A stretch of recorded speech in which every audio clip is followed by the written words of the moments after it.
नमस्कार, स्वागत है आपका। मैं हूं आपके साथ सपना दीपक मद्देशिया। बुलेटिन का आगाज करेंगे। मुख्यमंत्री पुष्कर सिंह धामी रुद्रपुर पहुंचे। महान स्वतंत्रता सेनानी पंडित राम सुबेर शुक्ल की पुण्यतिथि पर आयोजित स्मृति समारोह में शिरकत कर शिलापट का अनावरण किया। इस दौरान सीएम धामी ने विभिन्न क्षेत्रों में उत्कृष्ट कार्य करने वालों को भी सम्मानित किया। आइए अब आपको सीधे लिए चलते हैं रुद्रपुर, जहां सीएम धामी कार्यक्रम में उपस्थित जनसमूह को संबोधित कर रहे हैं।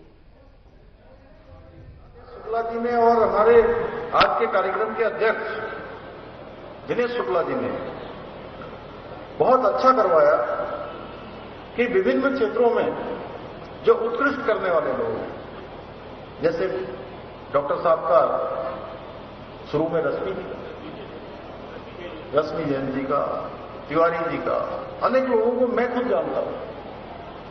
सच में अभी ये हमारे कमल जिंदल जी यहां बैठे हैं, लेकिन अचानक बीमार हो गए।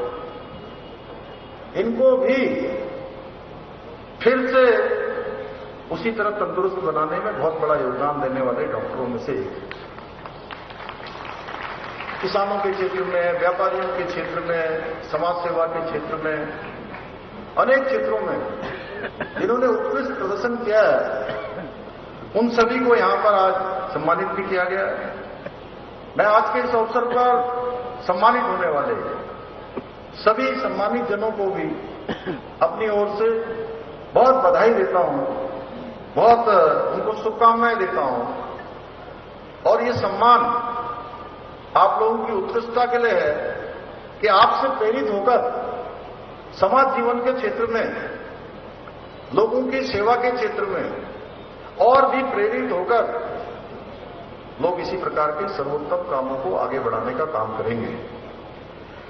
आज हम सब एक ऐसे महामानव की स्मृति में यहां पर एकत्र हुए हैं, जिन्होंने अपना संपूर्ण जीवन राष्ट्र सेवा में लगाया, जन सेवा में लगाया, समाज सेवा के लिए समर्पित किया।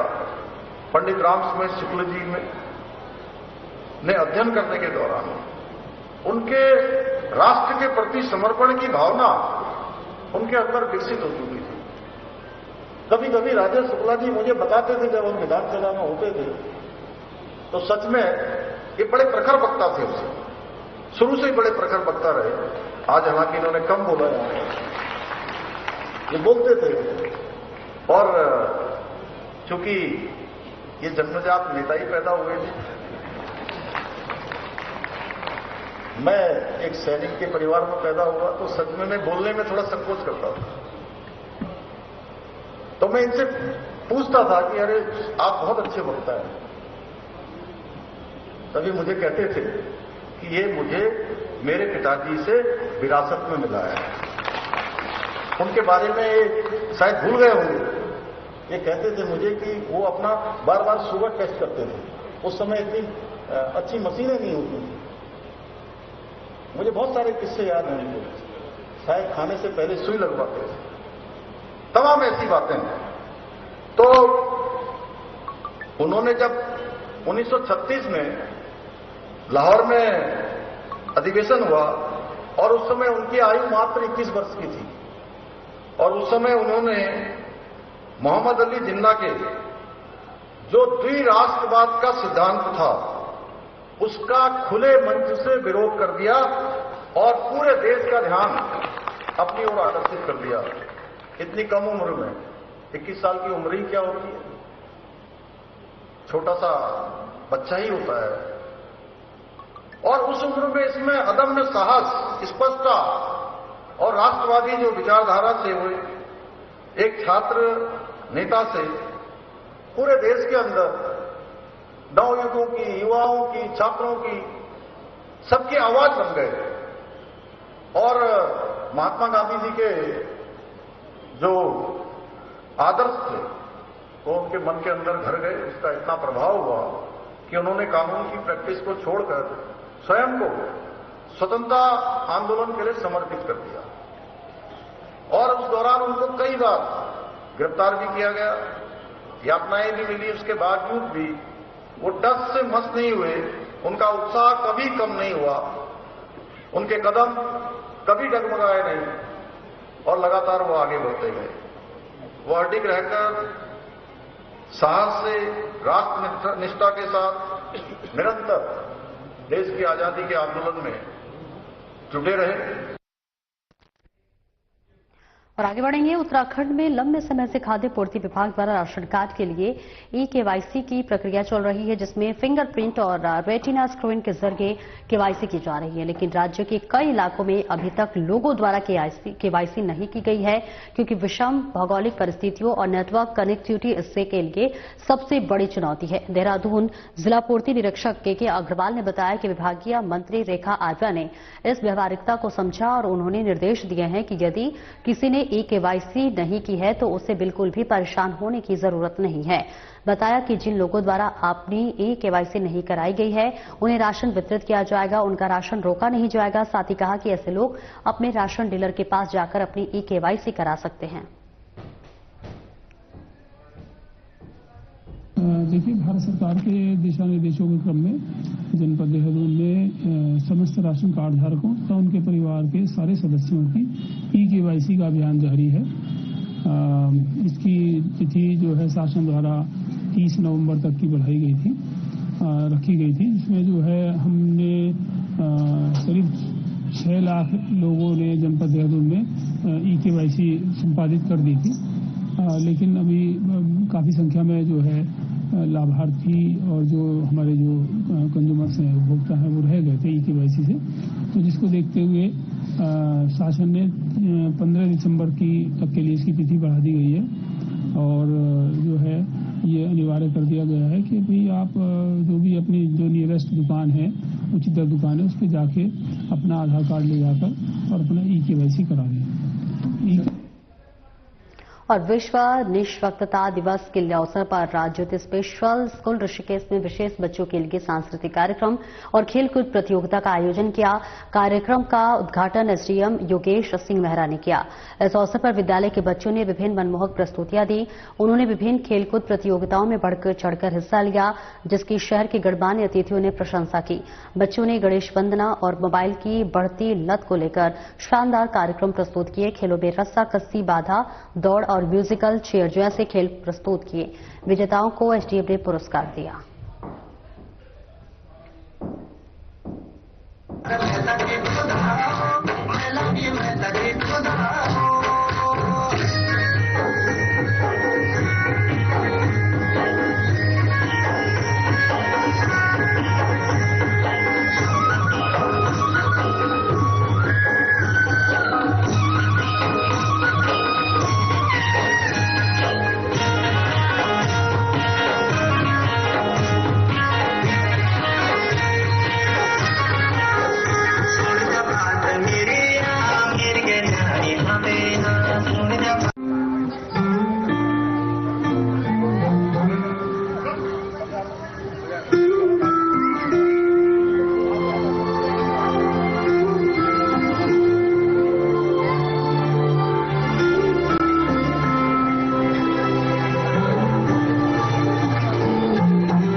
मेरे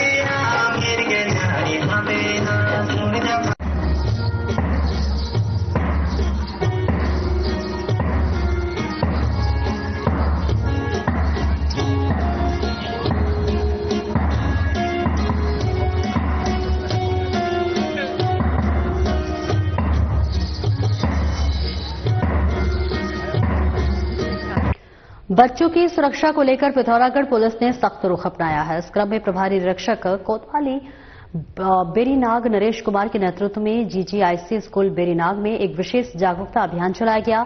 इस दौरान टीम ने छात्राओं को गुड टच बैड टच की सही समझ प्रदान की। साथ ही पुलिस टीम ने बताया कि बच्चों और महिलाओं के प्रति अनुचित स्पर्श, उत्पीड़न या शोषण के मामलों में पॉक्सो एक्ट के तहत कठोर दंड लागू किया जाता है। पुलिस ने छात्राओं को बिना किसी भय के तुरंत थाने में एफआईआर दर्ज कराने की सहायता करता है। इस दौरान छात्राओं को अपराध की जानकारी तुरंत उपलब्ध कराने के लिए टोल फ्री नंबरों के बारे में भी जानकारी दी गई। पिथौरागढ़ पुलिस ने शिक्षकों और अभिभावकों से भी विशेष आग्रह किया गया है कि वे बच्चों को जागरूक करें ताकि वे किसी भी अनुचित परिस्थिति में तुरंत अपनी बात साझा कर सके और सुरक्षित रह सके।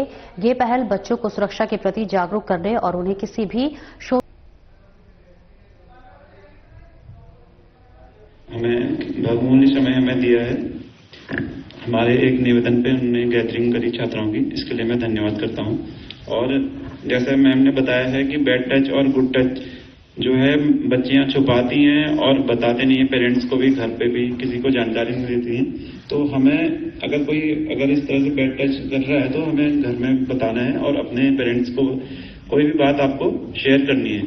जैसे आपने भी देखा होगा एक ग्रेटर नोएडा में एक कांड हुआ था कि बच्ची कूद गई थी विद्यालय से, मतलब ऊपर से कूद के उसने जान ले रही थी। तो वही है कि उसने अपने पेरेंट्स को कुछ भी शेयर नहीं किया इस बारे में। अगर उसको प्रेशर था तो अपने पेरेंट्स को या जो स्कूल टीचर्स है उनको बताना चाहिए। अपने अंदर उसको दबा के रखोगे तो उसका प्रेशर आप पे और ज्यादा बढ़ेगा। तो आपको कोई परेशान कर रहा है या कोई भी परेशान कर रहा है तो आपको उसको शेयर करना, अपने पेरेंट्स को बताओ। और हेल्पलाइन नंबर आपको बता दिए हैं मैम ने, आप उस पर भी अपनी शिकायत दर्ज करा सकते हैं। 112 आपको पता चल गया होगा। कोई भी आपको अगर प्रॉब्लम होती है तो 112 पे आप कॉल कर सकते हैं। फ्री हेल्पलाइन नंबर है कोई इसमें। और आगे बढ़ेंगे। राजधानी देहरादून में बिना लाइसेंस और बिना कागज वाले विक्रम मालिकों की अब खैर नहीं। जी हां, हम बात कर रहे हैं राजधानी देहरादून की। शहर का आरटीओ विभाग बिना कागज बिना लाइसेंस वाले विक्रम मालिकों पर अब कार्रवाई करेगा। और इसी विषय पर बात करते हुए आरटीओ संदीप सैनी ने कहा कि जल्द ही इस अभियान की शुरुआत करने जा रहे हैं और इसकी शुरुआत देहरादून के रेंजर्स ग्राउंड से की जाएगी और इस अभियान में हमारे विभाग की टीम भी मौजूद रहेगी। उन्होंने कहा कि विक्रम मालिकों की जिम्मेदारी बनती है बिना लाइसेंस के किसी को भी सड़क पर विक्रम चलाने की अनुमति न दे। शहर ने अब 510 विक्रम चेकिंग अभियान चलाया जाएगा। महिला सुरक्षा को ध्यान में रखते हुए इस अभियान की शुरुआत की जा रही है। साथ ही इस अभियान के तहत विक्रम यूनियन को अभी 8 से 10 दिन का समय दिया जाएगा जिससे कि वे अपने विक्रम के कागज पूरे कर ले। विभाग द्वारा उन्हें एक आई कार्ड भी प्रदान किया जाएगा।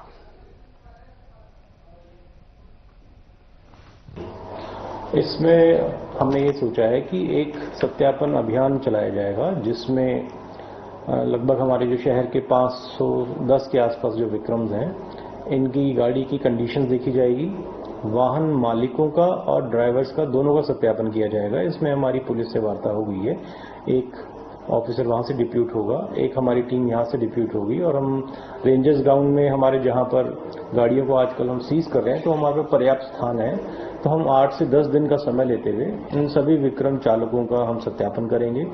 और जो भौतिक स्थिति होगी हमारे विक्रम की तो वो हमारे जो आरआई टेक्निकल होते हैं वो भी मौजूद रहेंगे वहां पर, एक ही हम ड्यूटी लगाएंगे। तो गाड़ी की कंडीशन भी देखेंगे, लाइट चल रही है नहीं चल रही, इंडिकेटर्स हैं कि नहीं है, या उन्होंने आगे जाल तो नहीं लगा रखा है।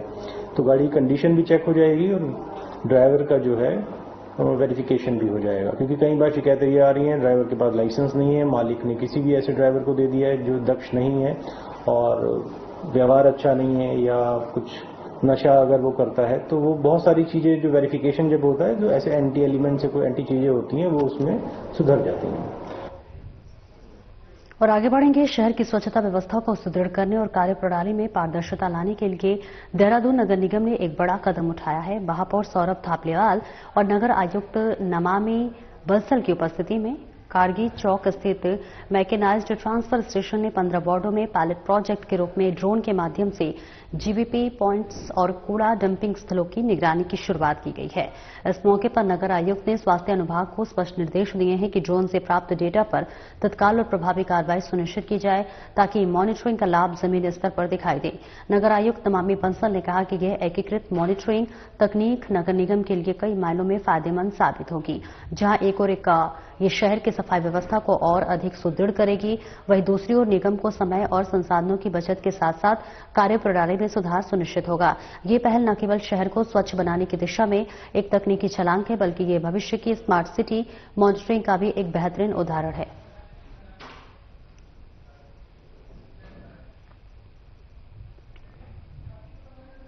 पिथौरागढ़ के कनाली छीना क्षेत्र में यातायात नियमों का उल्लंघन करने वाले वाहनों के विरुद्ध पुलिस ने सघन चेकिंग अभियान चलाया है। इस अभियान के दौरान पुलिस टीम ने नियमों के विपरीत आचरण करने वाले वाहन चालकों पर सख्त कार्रवाई की। चेकिंग के दौरान काली फिल्म लगे 2 वाहनों को रोका गया। पुलिस टीम ने मौके पर ही दोनों वाहनों से काली फिल्म हटवाई। वाहन स्वामियों के विरुद्ध मोटर व्हीकल एक्ट के अंतर्गत चालानी कार्रवाई की गई। पिथौरागढ़ पुलिस ने आमजन से अपील की है कि वे सुरक्षा और कानून व्यवस्था बनाए रखने में सहयोग करें, वाहन चालक काली फिल्म का उपयोग न करें, यातायात नियमों का सख्ती से पालन करें, सुरक्षित ड्राइविंग करें और सड़क पर दूसरों की सुरक्षा का भी ध्यान रखें।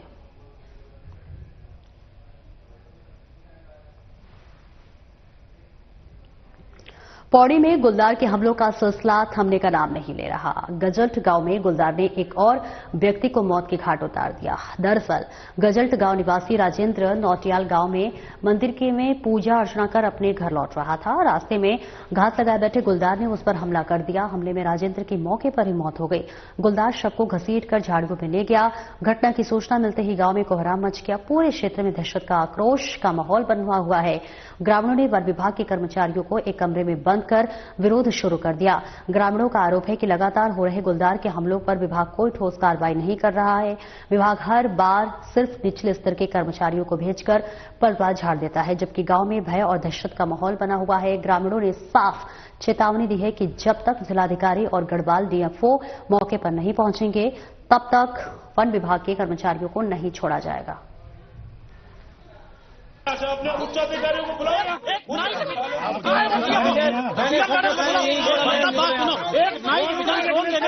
टाइम लगता है।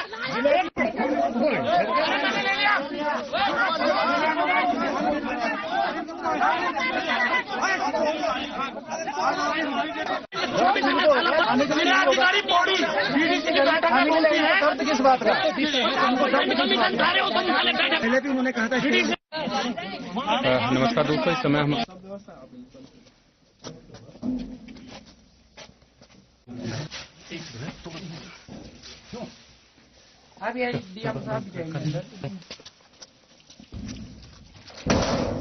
तब तक ये वन जितने कर्मचारी हैं, ये तब तक यहाँ से नहीं छोड़े जाएंगे। डीएफओ और डीएम जब तक यहाँ नहीं आएगा तब तक हम भी नहीं लेंगे यहाँ से।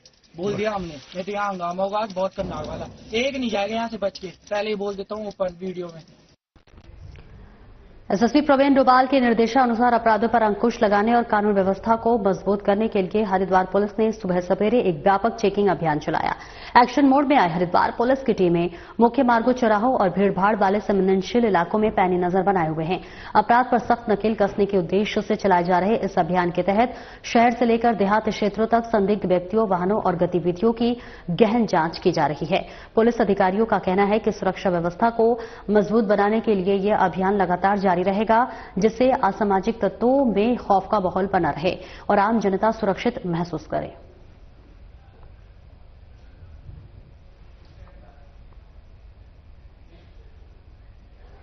छात्राओं को महिला संबंधित अपराधों के प्रति जागरूक और सुरक्षा के प्रति आत्मनिर्भर बनाने के उद्देश्य से पिथौरागढ़ पुलिस की एएचटीयू टीम और महिला हेल्पलाइन टीम ने एक महत्वपूर्ण पहल की है। विभिन्न संस्थाओं के सहयोग से जीजीआईसी एचओली में एक विशेष जागरूकता कार्यक्रम आयोजित किया गया। इस दौरान छात्राओं को महिला सुरक्षा, यौन उत्पीड़न, घरेलू हिंसा और अन्य महिला संबंधी अपराधों के बारे में विस्तृत जानकारी दी गई। विशेषज्ञों ने सुरक्षित रहने के उपाय और आपातकालीन स्थितियों में मदद होने के तरीकों पर विशेष मार्गदर्शन प्रदान किया है। इस पहल का लक्ष्य छात्राओं में जागरूकता बढ़ाने के साथ साथ उन्हें अपने अधिकारों और सुरक्षा के प्रति आत्मनिर्भर बनाना है। पुलिस टीम ने बताया कि AHTO टीम और महिला हेल्पलाइन टीम के साथ यह संयुक्त अभियान आगे भी जारी रहेगा।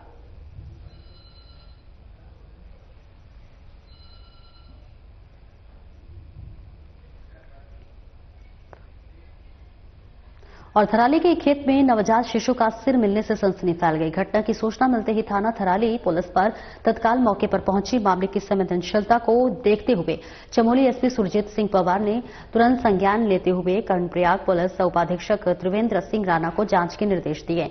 मामले की जानकारी लेते हुए एसपी सुरजीत सिंह पवार ने बताया कि डॉक्टरों के 3 सदस्यीय पैनल ने स्पष्ट किया है कि मिला हुआ नवजात शिशु का सिर लगभग 1 दिन पुराने शिशु का है। पोस्टमार्टम में सामने आया है कि शिशु मृत अवस्था में ही जन्मा था। साथ ही नवजात के गले की कोई भी हड्डी क्षतिग्रस्त नहीं मिली, जिससे गला दबाकर हत्या करने की कोई संभावना नहीं है। पोस्टमार्टम में यह तथ्य भी सामने आया है कि नवजात की गर्दन किसी भी धारदार हथियार से नहीं काटी गई। इसके विपरीत सिर पर जगह जगह किसी जानवर द्वारा काटे जाने के निशान पाए गए हैं, जिससे यह स्पष्ट होता है कि मृत नवजात को कहीं दफनाया गया था, जिसके बाद किसी जानवर ने सिर को मिट्टी से बाहर निकालकर खेत पर छोड़ दिया। उन्होंने बताया कि पोस्टमार्टम रिपोर्ट से तथ्य स्पष्ट है, फिर भी पुलिस की जांच पूरी पारदर्शिता, संवेदनशीलता और तथ्यों के आधार पर जारी रहेगी।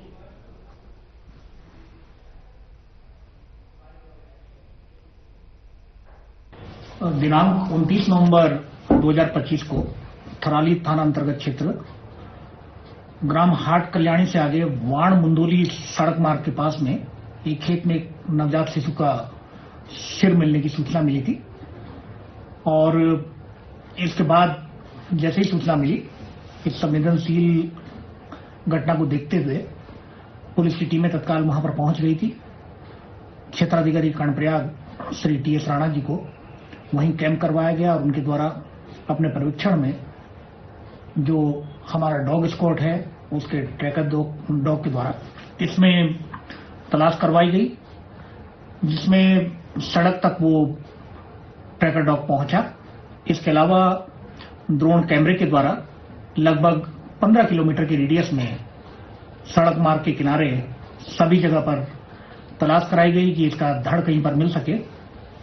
और इसके अलावा फील्ड यूनिट और हमारी सर्विलांस टीम ने सभी CCTV कैमरों को, अन्य फॉरेंसिक जो साक्ष्य मिले थे उनको अपने कब्जे में लिया। दिनांक 2 दिसंबर 2025 को सिर मिलने के 72 घंटे बाद तक शिनाख्त न होने के बाद इसका पोस्टमार्टम करवाया गया। डॉक्टरों के पैनल के द्वारा पोस्टमार्टम किया गया उप जिला चिकित्सालय कर्णप्रयाग में, जिसमें एक बाल चिकित्सक, एक रेडियोलॉजिस्ट और एक सीनियर सर्जन शामिल थे। इसकी वीडियोग्राफी भी कराई गई और आज हमें पोस्टमार्टम रिपोर्ट प्राप्त हुई है, जिसमें कुछ महत्वपूर्ण तथ्य सामने आए हैं। डॉक्टरों के 3 सदस्यीय पैनल ने स्पष्ट किया है कि मिला हुआ नवजात शिशु का सिर लगभग 1 दिन पुराने शिशु का था। नवजात के नाक और कान में एयर बबल्स नहीं पाए गए हैं, जिससे यह मजबूत संकेत मिलता है कि शिशु मृत अवस्था में ही जन्मा था। साथ ही नवजात के गले की कोई भी हड्डी क्षतिग्रस्त नहीं मिली, जिससे गला दबाकर हत्या करने की संभावना भी स्वतः समाप्त हो जाती है। पोस्टमार्टम में यह तथ्य भी प्रकाश में आया है कि नवजात की गर्दन किसी धारदार हथियार से नहीं काटी गई थी। इसके विपरीत सिर पर जगह जगह और गर्दन पर जगह जगह श्वान प्रजाति के किसी जानवर द्वारा काटे जाने के निशान पाए गए हैं, जिससे यह स्पष्ट है कि मृत नवजात को कहीं दफनाया गया था और फिर किसी श्वान प्रजाति के जानवर ने शरीर को मिट्टी से बाहर निकालकर सिर को उस स्थान तक पहुंचाया जहां यह मिला था।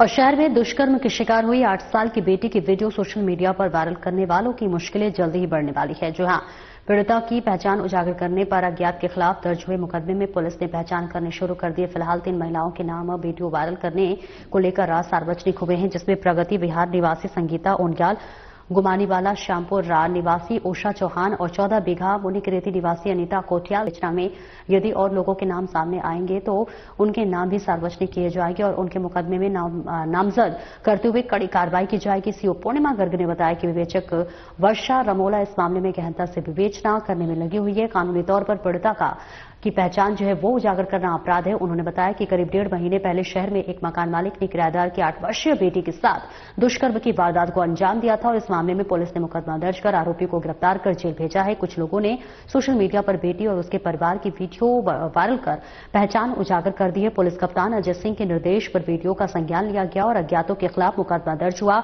अब इस मामले में विवेचना के साथ पहचान शुरू कर दी गई है। पुलिस अग्रिम कार्रवाई में जुटी है।